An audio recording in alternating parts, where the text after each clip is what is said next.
Islam is legally recognized as a religion in Austria, just like Christianity, just like Buddhism, like Judaism, and it enjoys special privileges as a result. I knew right away that I did not stand a chance, that I would lose this, and so it came. The I'm sentence sorry, that got me, just to understand the charge, technically, basically, it's blasphemy charge then. right, Okay, you got okay. it, Annie. Just want to That's make exactly sure. it. Not leveled by Muslims. It was my own people who did that. So the sentence that got me in trouble was the following. It was actually a rhetorical question. I knew that you are not allowed, in Austria under law, you're not allowed to say the following. The Prophet of Islam was a pedophile. I know that. Whether or not you agree with that, it doesn't. It's irrelevant. It doesn't matter. You're not allowed to say it. So I said in my seminar, what do we call the behavior of the Prophet of Islam, who married a 6-year-old and consummated the marriage when she was 9, if not pedophilia? So I said, well, I understand that we're not allowed to call him a pedophile, granted, but we have to describe his behavior to understand the problem, because you know from Surah 33:21 that Muhammad is the perfect example for all Muslims for all time.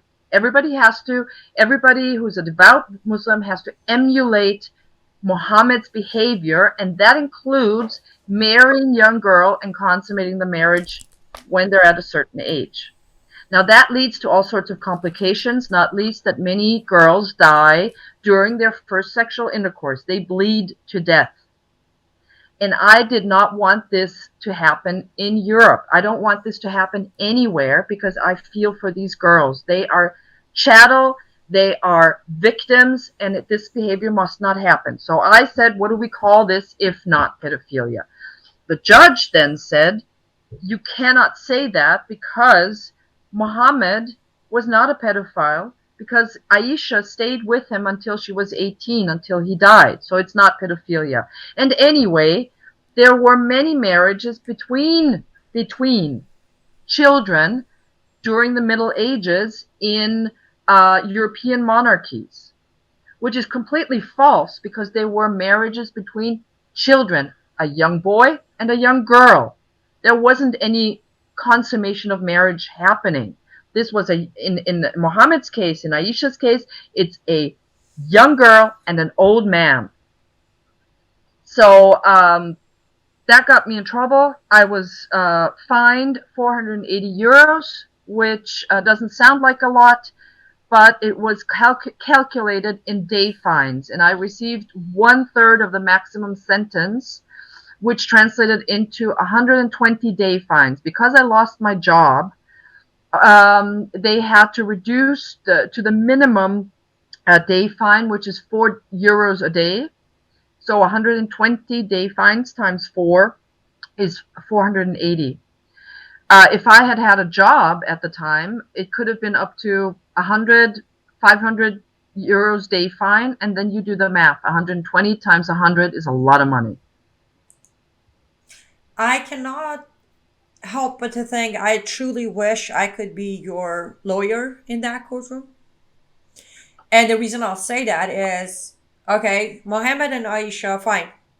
Back then, let's say it happened all the time, fine.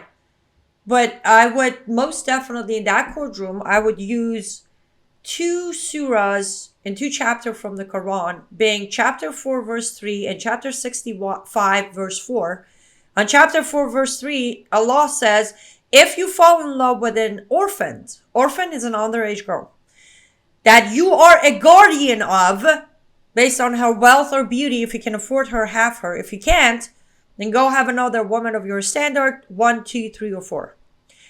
Correct. In Quran, you can fall in love with a child that you're a guardian of, and if you can't pay enough for her, you can have her. And then goes to 65:4 that says, if you're about to divorce a girl that has not reached her menstruation age, give her 90 days before you kick her out of your house.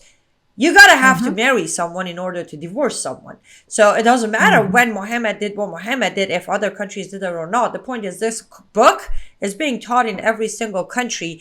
That means every single Muslim in every single country is given authorization by Allah to marry a little girl. I think I would Correct. argue that for you in the court. Not that it's It going to make made a no difference difference. because, yeah, Annie, I know. it made The zero fact difference. the fact that you It can't even state fact, so you can call no, Muhammad's actions pedophilia. It's fact.